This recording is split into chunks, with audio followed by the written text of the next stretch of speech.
El día de hoy seguimos con las entrevistas. Esta semana estamos viendo el área de ciencias sociales, ciencias jurídicas y humanidades. El día de hoy vamos a ver la carrera de ciencias políticas. Para ello tenemos como invitado a Óscar Cuadros. Él ha estudiado ciencias políticas en la Universidad Nacional Mayor de San Marcos. Ha estudiado varios cursos de especialización como gobernabilidad y políticas públicas. Está cursando una maestría en políticas públicas en la Universidad de Chicago, en Estados Unidos. Ha colaborado con la Cámara de Diputados mexicanos y también ha sido funcionario en el país, por ejemplo, el Ministerio del Interior, el Ministerio de Salud, el Ministerio de la Mujer y Poblaciones Vulnerables, y también ha escrito libros, ¿no?, como E-Gobierno y la resistencia al cambio en el Perú. Bienvenido. Gracias a ti, Fiorella, ¿cómo estás?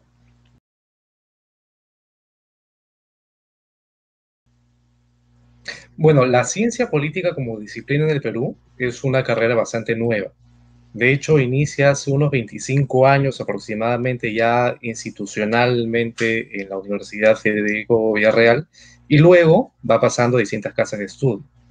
Lo que la gente no conoce mucho respecto a qué cosa es la ciencia política, para decirlo, digamos, en términos sencillos, es el estudio metodológico en base a evidencia de la política y de los asuntos públicos, como que, por ejemplo, los asuntos gubernamentales, los asuntos congresales, las elecciones, las relaciones internacionales. Esos temas son abordados por la ciencia política en base a una metodología, en base al método científico, y es por eso que es una ciencia como tal. Ahora, en el ámbito local aborda tres tipos de sistemas: el sistema de gobierno, el sistema electoral y el sistema de partidos políticos. Sin embargo, desde el enfoque internacional también puede estudiar la política internacional de un país o en general las relaciones internacionales, que es la interacción entre los organismos internacionales, los estados y las organizaciones no gubernamentales a nivel global. Eso es a grandes rasgos lo que es la ciencia política y qué es lo que estudia. Claro. Hablamos un poco de los grandes rasgos. Ahora podemos ir un poco a las especialidades que existen dentro de esta carrera. Sí, claro. De hecho, hay tres tipos de especialidades en la ciencia política. La primera de ellas son las políticas públicas y la especialidad del cual estudia la gestión pública como tal. Y no solamente la estudia, sino que también la ejerce, como es mi caso, que soy un funcionario público. También están las relaciones internacionales y diplomacia, donde, digamos, es un cuerpo muy especializado que en el Perú se forma a partir de la Escuela Pérez de Cuellar, de la Academia Diplomática, y que, valga la redundancia, forma diplomáticos y diplomáticas en el país. Y hay un segundo o una tercera ramificación de especialidad que es la política comparada y la investigación. Ya esto se encarga a todas aquellas personas que quieren investigar asuntos públicos en base a una metodología. Entonces, en resumen, son tres. Tenemos las políticas públicas y la gobernabilidad, las relaciones internacionales y la política comparada, y como anexo, las tareas de investigación. Estamos hablando un poco de las actividades que hace un politólogo. ¿Nos podría decir cuáles son? Sí, a ver, desde la función pública, lo que hago principalmente es estar en constante actualización de los asuntos políticos y de los asuntos gubernamentales. Al mismo tiempo, tengo que estar en permanente coordinación con tomadores de decisiones en el sector gubernamental. Por ejemplo, directores generales, directores de línea, asesores, funcionarios o autoridades incluso. Además, hay que hacer mucho análisis de la información. A nosotros los politólogos, como te comentaba hace un segundo, nos llega cantidad de data e información, tanto cualitativa como cuantitativa, que tenemos que interpretar y que luego tenemos que exponer o en informes o hacia reportes hacia nuestros jefes directos. Y finalmente, en el caso particular, también tengo que hacer seguimiento a los casos congresales que piden información y asuntos, digamos, de acciones concretas hacia el ministerio en el cual estoy trabajando. Esos son, digamos, a grandes rasgos, lo que hace un politólogo desde el sector público y en la función gubernamental. Claro.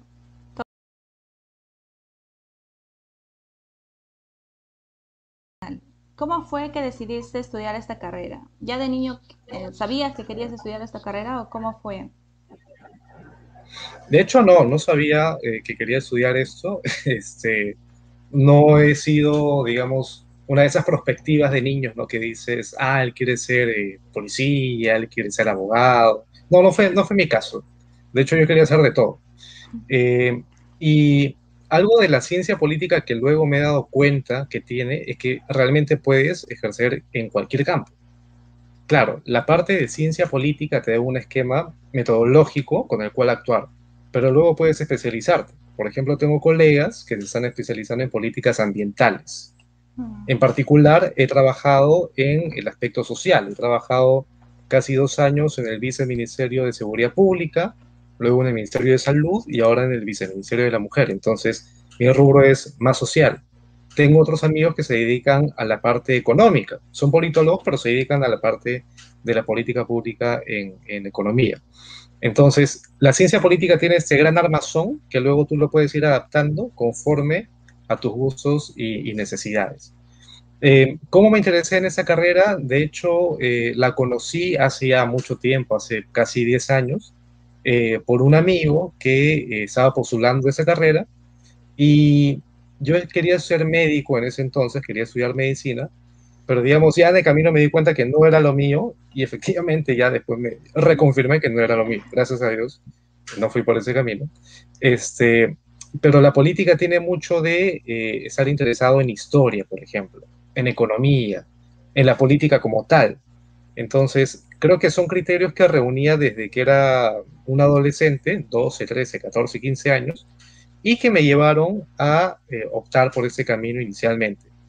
Al principio con un poco de miedo porque no sabía de qué se trataba. Digamos, todo el mundo sabe lo que es un abogado, todo Mm. el mundo sabe lo que es un contador, todo el mundo sabe lo que es un economista, pero no mucha gente sabe qué cosa es un politólogo. Y aún así me aventuré por ese camino a descubrirlo ya en la propia ruta. Así fue mi elección. Claro. Mencionabas un poco que esta carrera nació en la Villarreal, pero ¿por qué decidiste Sí, entrar a San Marcos y no a Villarreal donde originalmente nació? ¿Qué fue lo que te bueno, motivó?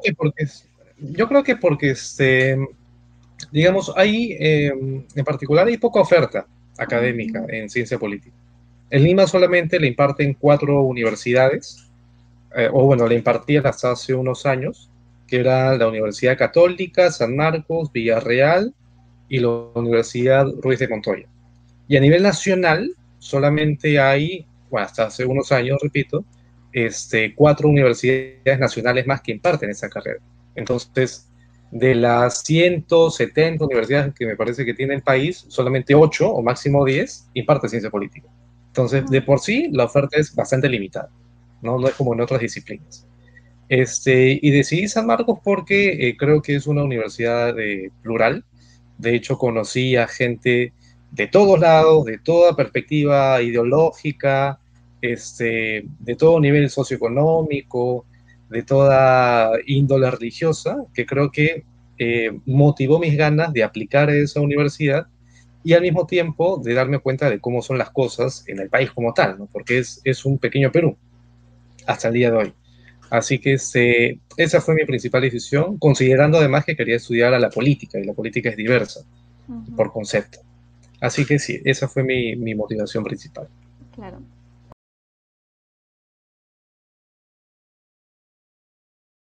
A la universidad, ¿te chocó los cursos que llevaste o cuál fue, por ejemplo, el que te fue más dificultoso y el que te gustó más?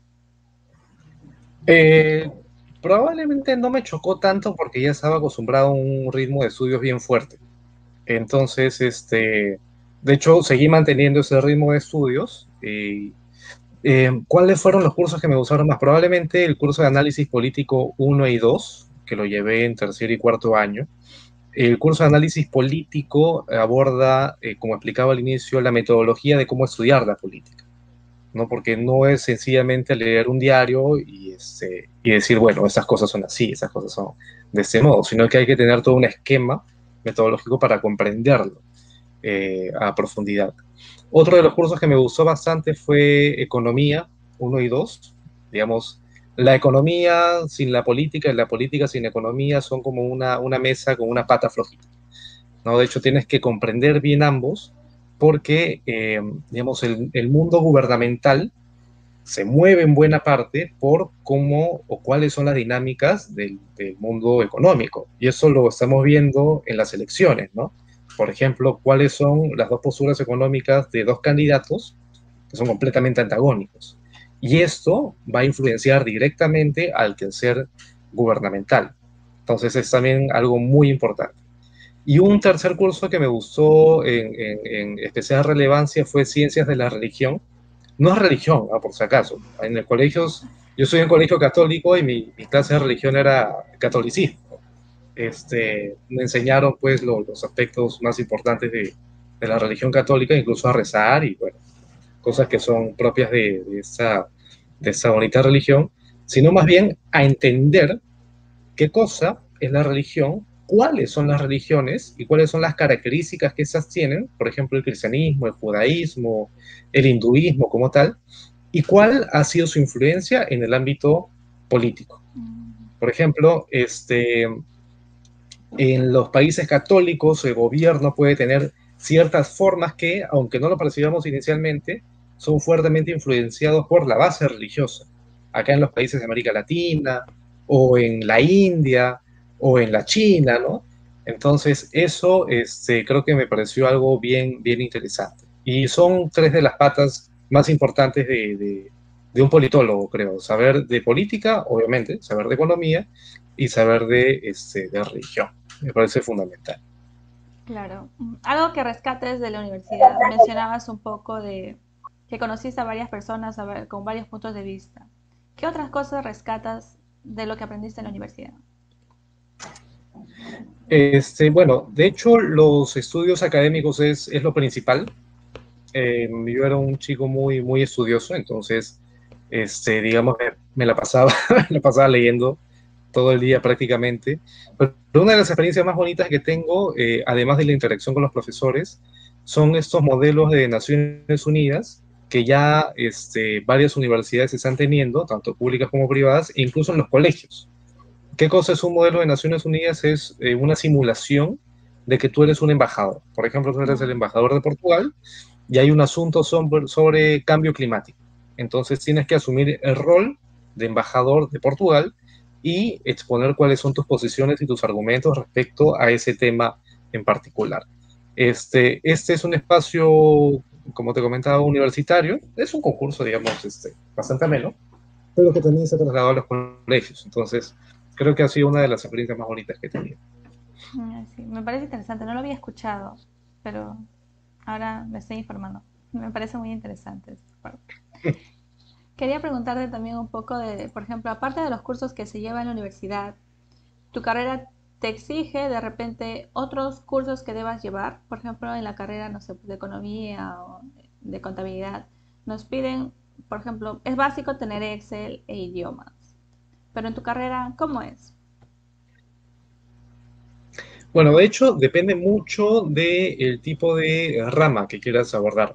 Por ejemplo, para la gente que quiere dedicarse a las relaciones internacionales, ellos tienen que aprender sí o sí derecho internacional público, por ejemplo. Tienen que aprender sí o sí de relaciones internacionales o geopolítica.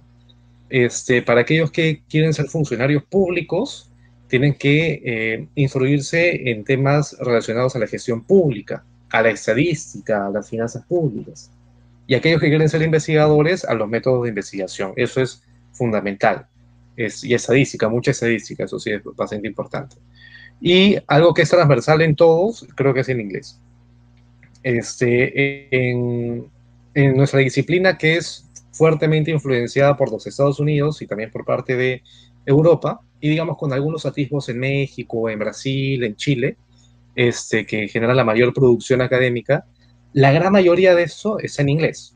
Entonces, de 10 textos académicos, 9 están en inglés y uno es en castellano.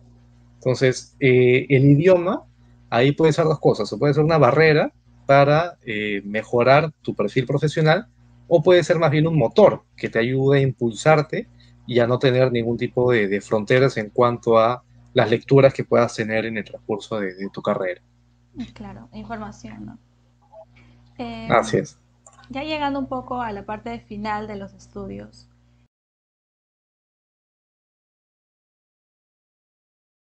¿Es fácil encontrar trabajo en esta carrera o es un poco complicado? ¿Cómo tú lo ves? ¿Cómo ves el mercado laboral? Yo creo que depende mucho del estudiante.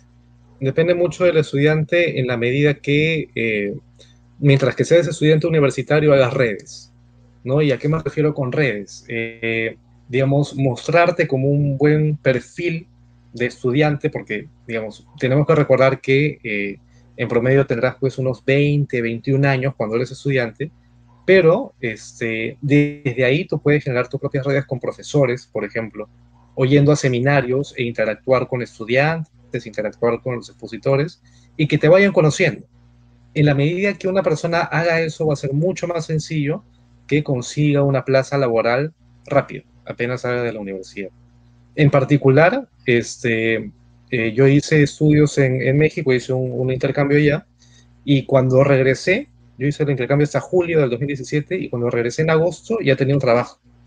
Y tenía un trabajo porque justamente había hecho las redes correspondientes. Y una vez que termino de la universidad, al poco tiempo igual conseguí un trabajo que me mantuve por 2 años más o menos.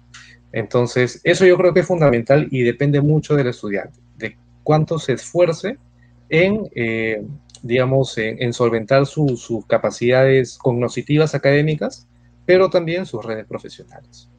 Claro, muy de acuerdo, ¿no? Con esa parte de los contactos que se tiene que tener. Creo que en toda carrera también, ¿no? En esa Es en parte. toda carrera, sí, es en toda carrera. Así es. Ujú. ¿Crees tú que en tu carrera faltan especialistas? Mencionabas que eran tres, ¿no? Ramas, pero Sí. ¿crees que falta o que no sé, que hay un extranjero que viene a hacer algunas labores que no hay acá en el Perú? Yo creo que sí, yo creo que hay una mayor demanda de politólogos en el mercado laboral. Por el contexto del COVID, probablemente esto se haya tergiversado un poco porque hay restricciones presupuestales en la administración pública. Entonces, ya no es tan sencillo contratar a personal en general, no solamente politólogos, ¿ah? Porque hay esas limitaciones. Sin embargo, claro, con el paso de los meses y probablemente de un año o 2 años como máximo, eso ya se va a regularizar. Yo creo más bien que falta especialidad en cuanto al conocimiento de las políticas públicas como tal. Hay muchos politólogos que, sin desmerecer su trabajo, eh, se ubican en el ámbito académico y de ahí no sale. Digamos, se ubica en el aspecto de investigaciones que es fundamental, pero no conoce qué cosa es ser funcionario público. Entonces es curioso, ¿no? Porque yo puedo estudiar al gobierno, pero nunca he estado dentro del gobierno.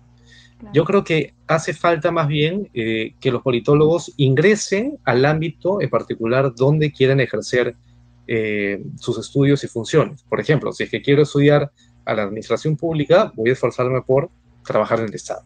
Si es que quiero dedicarme a estudiar el sistema electoral, voy a esforzarme por ser parte de un partido político, ser parte de una organización electoral, ser parte de un medio de comunicación y ver temas electorales, no sé. ¿No? Pero yo creo que tiene que haber una correlación bien estrecha en cuanto a la especialidad académica, pero también a la especialidad dentro del ámbito profesional, en cuanto al ejercicio. Claro, totalmente de acuerdo, ¿no?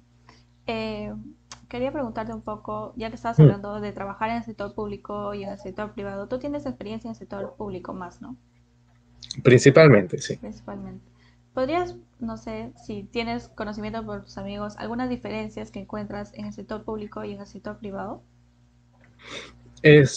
A ver, yo creo que el sector privado en mi disciplina puede ser, eh, mejor lo cuento al revés.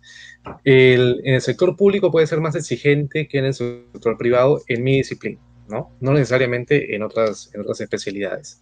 Y lo digo porque el sector público de por sí tiene un nivel de dificultad bastante alto y depende mucho de en qué posición te encuentres dentro del sector público para que esa exigencia sea mayor. Digamos, el sector público es como una pirámide. Acá arriba está el despacho ministerial y el gabinete de asesores, más abajo están los despachos viceministeriales y más abajo están las direcciones generales y las direcciones del INE. En la medida que tú vayas subiendo en esa jerarquía, la exigencia va a ser mucho mayor. Y esa exigencia tanto profesional como de tiempo. Eh, En el sector privado, en cambio, creo que esta pirámide no es tan jerárquica, ¿no? Y, digamos, puede tener ciertas flexibilidades en tiempos y demás, pero yo creo que sí, el sector público tiene una exigencia particular. Me gustaría hablar más del sector privado, pero, dada mi experiencia, eso es lo que yo les puedo comentar. Claro. ¿Nos podrías contar alguna anécdota que tengas en el desarrollo de tus labores? Algo que nos puedas contar. Sí, de hecho, cuando recuerdo una experiencia muy bonita que tuve en el Ministerio del Interior, yo trabajé ahí entre el 2018 y el 2019. Y la gente suele relacionar el Ministerio del Interior con los policías, por ejemplo, ¿no? La Policía Nacional, que todo el mundo conocemos. Y cuando hablas de seguridad, ¿qué es lo que piensas? ¿Piensas en cámaras de seguridad? ¿Piensas en armas? ¿Piensas en, digamos, en ese tipo de cosas, utensilios para poder capturar criminales, ¿no? Ujú. Entonces, lo que hicimos ahí fue diseñar una política de prevención que no necesariamente busque capturar criminales, sino más bien prevenir que el crimen surja desde los colegios. Fue una Mm. experiencia bien interesante que tuvimos, la gestamos en el Ministerio del Interior y luego con el Ministerio de Educación y ciertas UGELes llevamos este piloto que se llamó Cutimuy. Cutimuy es Volver. regresa a nosotros en quechua o volver, como bien conoces, y luego se pasó a llamarnos Rubes.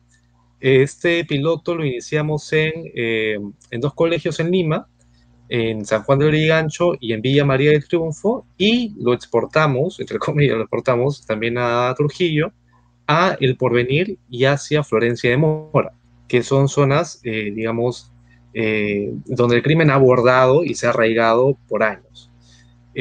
¿Cuál era el objetivo? Era prevenir la deserción escolar en zonas que eran altamente vulnerables al crimen y a la violencia, y eso en el marco de una política que se llamaba Barrio Seguro.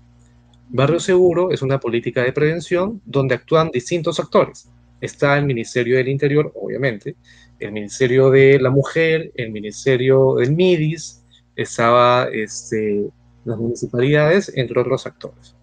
Entonces dijimos, bueno, vamos a hacer las cosas diferentes, ¿no? No vamos a hacer más de lo mismo. Y diseñamos esta política muy, muy interesante por la cual identificábamos potenciales desertores escolares. ¿Qué cosa es eso? Chicos de 13, 14, 15 años que dejaban de ir al colegio. Entonces, los empadronamos ya con los registros que tenía el colegio e identificamos a aquellos que dejaban de ir regularmente. Todos hemos estado en el colegio y hemos conocido a gente que ya dejaba de ir al cole en cierto momento, ¿no? Amigos, amigas, conocidos, y todo el mundo sabíamos quiénes eran. Algunos conocíamos por qué, pero otros no conocíamos ni cómo ni por qué.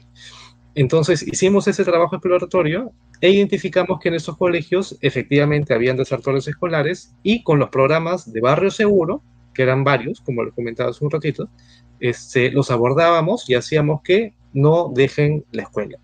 ¿Y eso por Mm. qué?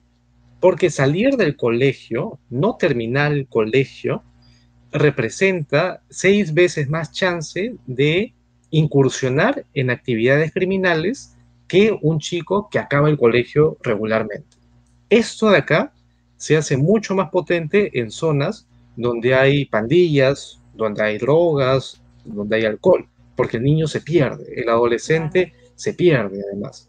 No necesariamente porque sea malo, sino porque su entorno puede ser de ese sentido y a veces, digamos, los padres de familia no necesariamente están atentos a lo que le pase a su hijo o a su hija y en un descuido se pueden ir. Entonces, justamente esos muchachos, digamos, los identificamos y en coordinación también con Naciones Unidas hicimos ese proyecto en común, que luego se aprobó en el Consejo Nacional de Seguridad Ciudadana, que es el espacio más importante en seguridad que tiene el país en Palacio de Gobierno.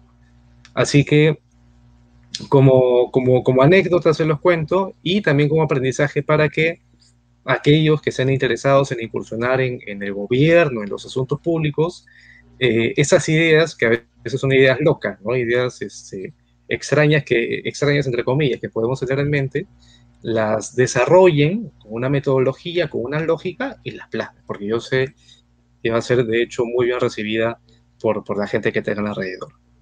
Te comento que yo sí había escuchado un poco de Barrio Seguro, pero estas iniciativas que ustedes intervienen, yo no lo sabía. ¿Y es, a qué crees que se debe? Por ejemplo, yo, persona común, no me he enterado. Sí, bueno, de hecho, esta política que les comento que se llamaba Cutimuy y luego se pasó a llamar No Arrugues, se empezó en el año 2019. Entonces, entre agosto y diciembre se hizo este piloto, digamos, para ir monitoreando ciertos indicadores y ver cómo es que la intervención iba ejecutándose. Y luego vino la pandemia en el 2020, en marzo. Entonces, los colegios cerraron y ya no había, pues, dónde hacer el monitoreo de aquellos muchachos que sean desertores escolares.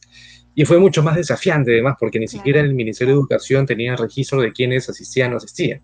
Digamos, estamos viviendo un momento atípico en la historia de la política educativa en el país, como en todo el mundo. Entonces, ahí el proyecto se paralizó por los contextos tan complicados que estuvimos viviendo, pero seguramente se va a retomar en adelante. me parece muy buen proyecto, la verdad. Qué bueno que se haga seguimiento también, ¿no? Ya un poco Sí, eso es entrando fundamental. a la parte de las reflexiones, ¿no?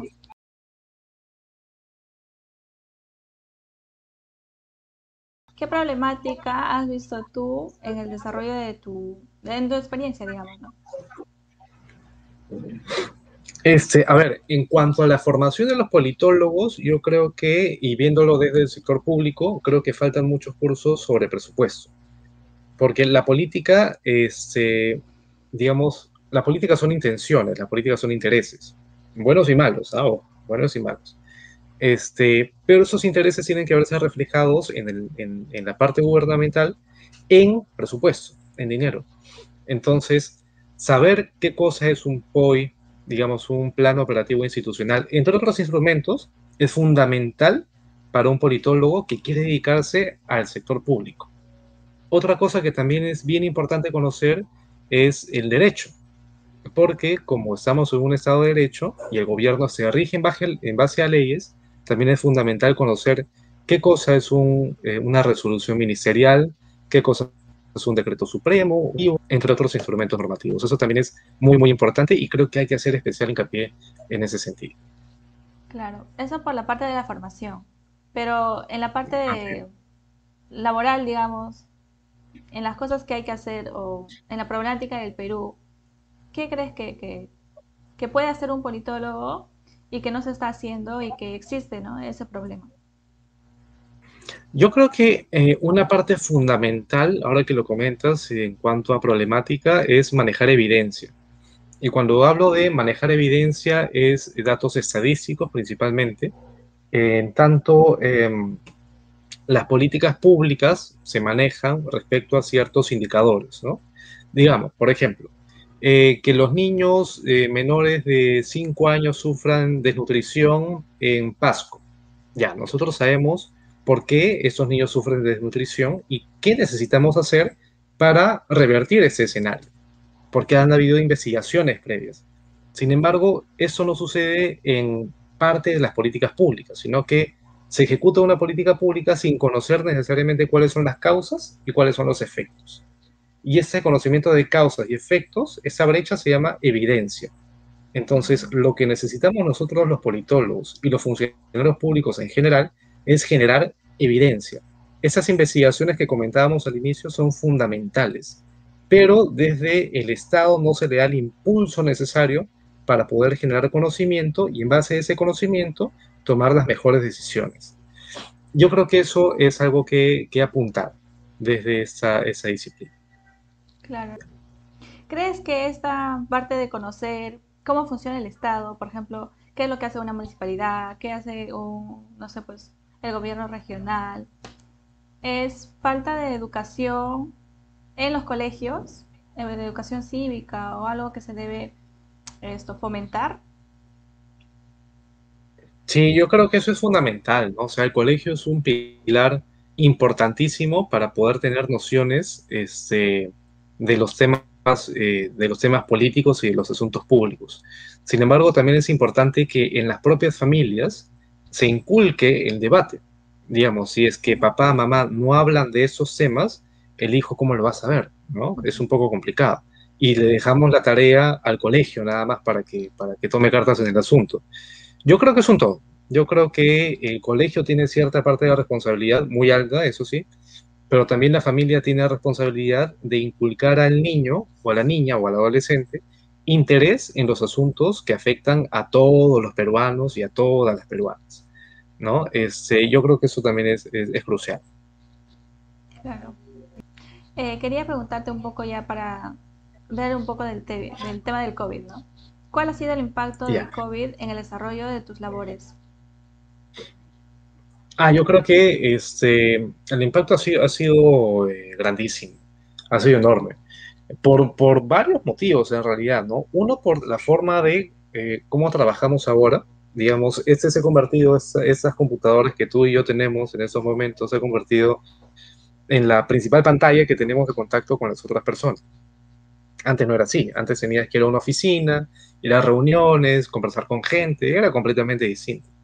El trabajo remoto nos ha dejado un desafío bien grande de cómo hacer que estemos cerca, estando lejos al mismo tiempo, ¿no? Yo creo que eso tiene pros y contras, efectivamente. Un pro es que, digamos, podemos hacer varias cosas al mismo tiempo, dado que estamos en un entorno estrictamente virtual. Contras es que perdemos el contacto y el vínculo natural con la gente, ¿no?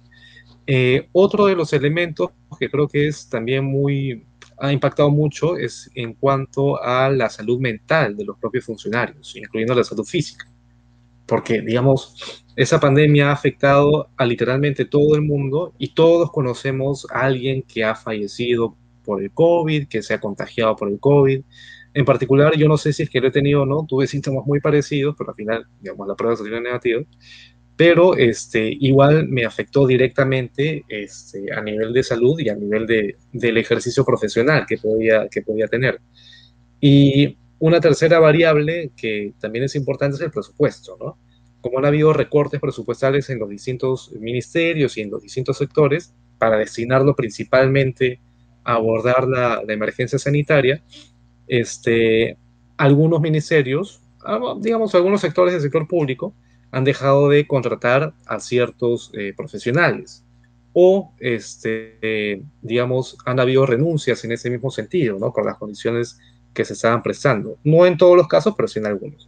Entonces creo que sí, el COVID ha hecho mucho más difícil este contexto que de por sí en el gobierno ya es complicado.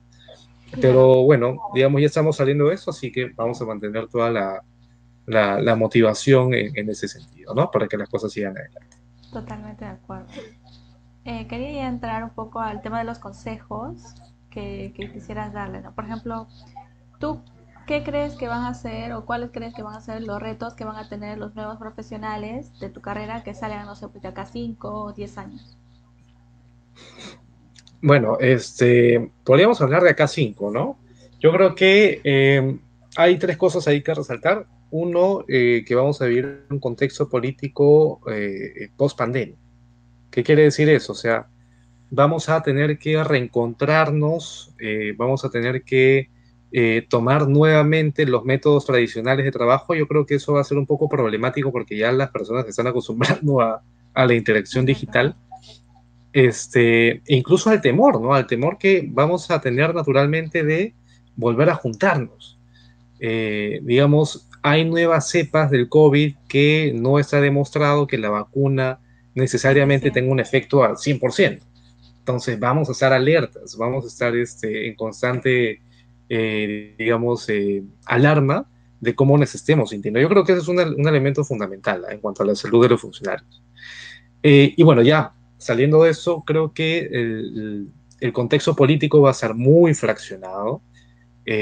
Estamos viviendo un momento histórico en el cual dos ideas completamente diferentes, con elementos comunes, pero en esencia distintas, heterogéneas, este, van a tomar poder de uno u otro modo, desde el aparato gubernamental o desde el Congreso, incluso desde ambos. Entonces, vamos a vivir mucho fraccionamiento político, tenemos que estar preparados para eso. Ese fraccionamiento político también va a tener repercusiones, podría tener repercusiones en cuanto a el ambiente económico que podamos vivir, ¿no? Ustedes saben que la confianza es fundamental para formar empresa y esas dos variables van a ser sumamente relevantes en lo que vengan adelante. Claro, totalmente de acuerdo con lo que mencionas, ¿no? La confianza también. Eh, Quedaría preguntar cuál es la importancia de tu carrera en la sociedad. Bueno, de hecho, ahora, yo creo que la importancia es abundante en distintas materias. En primer lugar, porque la ciencia política te ayuda a dilucidar lo que estamos viviendo. Por ejemplo, un contexto gubernamental de cómo hacer política pública. Un politólogo creo que tiene las herramientas suficientes para explicar qué cosa es una política pública, qué cosa es valor público, qué cosa es un problema público y cómo abordarlo y solucionarlo. En segundo lugar, creo que también es importante para conocer cómo es que funciona el sistema electoral y más en este contexto tan atípico que estamos viviendo, cómo es que funciona el aparato parlamentario, cómo es que funcionan los países y sus relaciones en el ámbito diplomático. Pero principalmente creo que un politólogo bien motivado a generar cambios es un factor fundamental para poder hacer cosas en pro de la gente. Digamos, un médico, un enfermero, un personal de la salud atiende caso por caso, ¿no? Evidentemente hay un diagnóstico previo y en base a eso la receta de algún medicamento o similar. Desde la ciencia política y desde el gobierno, en cambio, lo que tú haces son políticas de salud pública, digamos, algo mucho más grande. Es como conocer, o como que tú seas el DT de un equipo de fútbol. Entonces puedes decidir si ser el goleador, ¿no? Si ser el delantero, o ser más bien el director técnico que dice cuáles son las piezas y los movimientos que se tienen que hacer. Yo creo que eso es la ciencia política y eso es una de las cosas más bonitas de mi carrera, que nos permite abordar asuntos públicos en general, ¿no? Pero sin dejar de pisar tierra y dejar de pensar que nosotros también somos los afectados de lo que hagamos como ciudadanos. Eso me parece que también es muy importante tener en cuenta. Sí, vaya. Es importante y es complicado, ¿no? Decidir no solo para uno, sino para todos. Eh, Quería preguntarte un poco, en este contexto, ¿no? ¿Qué aptitudes crees que debe tener alguien que quiere estudiar esta carrera? Bueno, yo creo que tiene que ser una persona interesada en la política, obviamente, ¿no?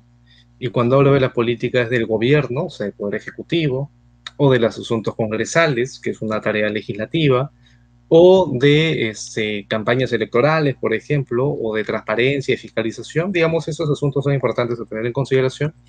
Te tiene que gustar eh, elementos muy básicos, ¿no? Como, digamos, un poco de derecho, tienes que saber un poco de derecho, tienes que saber un poco de economía, tienes que saber un poco de historia, un poco de religión, un poco de todo, para poder tener un panorama integral sobre cómo es que funciona la sociedad desde el ámbito político. Y principalmente tener muchas ganas de hacer cambios no solamente en tu vida respecto al ámbito profesional, sino de la vida de quienes tienes alrededor. Porque cuando asumes un cargo público, si es que esa es la perspectiva del estudiante y después del profesional, lo asumes para generar bien en tu comunidad, para generar valor público, para desterrar esas prácticas de corrupción, para desterrar esas prácticas de clientelismo. Eso no puede estar en tu panorama de vida. Más bien lo que tienes que pensar es, con estas herramientas, qué cosa voy a hacer y con esos recursos, cómo los voy a emplear para generar el bien en la comunidad y en las personas que tenemos alrededor. Eso es lo principal en alguien que quiera dedicarse a esta bonita disciplina. Sí, me parecen bien interesantes, ¿no? Podríamos decir el rol de servir también, ¿no? Que es Es el rol de básicamente lo que servir, se hace. así es, ¿Algunas así es, palabras finales exacto. que quisieras decir a las personas que te están viendo? Sí, de hecho, bueno, nos estamos dirigiendo hacia estudiantes escolares, ¿no? Y jóvenes en particular.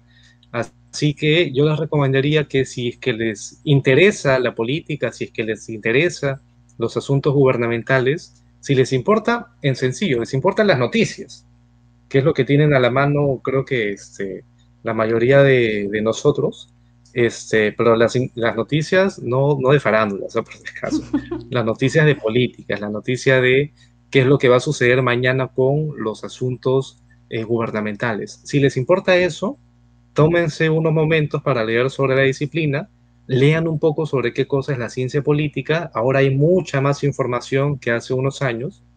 Este, si es que les interesa la investigación, lean también sobre eso. Y si es que les importa, por ejemplo, qué cosa va a hacer el Perú en el escenario de la Alianza del Pacífico, que es un organismo internacional, digamos, es una alianza entre cuatro países, o si es que les interesa, pues, qué cosa va a hacer Estados Unidos respecto a la política latinoamericana, europea, lean un poco más de relaciones internacionales y en todos esos aspectos van a encontrar elementos comunes de la ciencia política. Y si es que realmente les atrae eso, y como repito nuevamente, quieren generar un cambio en su comunidad, quieren generar un cambio en favor de sus propias familias, amigos, conocidos y gente que no conocen, este, anímense por esa disciplina. Ya hay universidades que están abriendo esa carrera cada vez más. Si es que no hay en sus departamentos, pues busquen opciones en Lima, busquen opciones en Trujillo, digamos, pueden haber espacios de oportunidad bien importantes. El mercado laboral se está abriendo tanto en el sector público como en el sector privado, así que nada, anímense, aventúrense, así como yo me aventuré hace unos casi 10 años y la verdad es que no me arrepiento el absoluto de la decisión que tomé. Muchas gracias, Oscar, por tus palabras, que creo que sí van a servir, ¿no? A las personas que están buscando este tipo de información y están interesados por esa carrera. Muchas gracias por la Excelente. entrevista.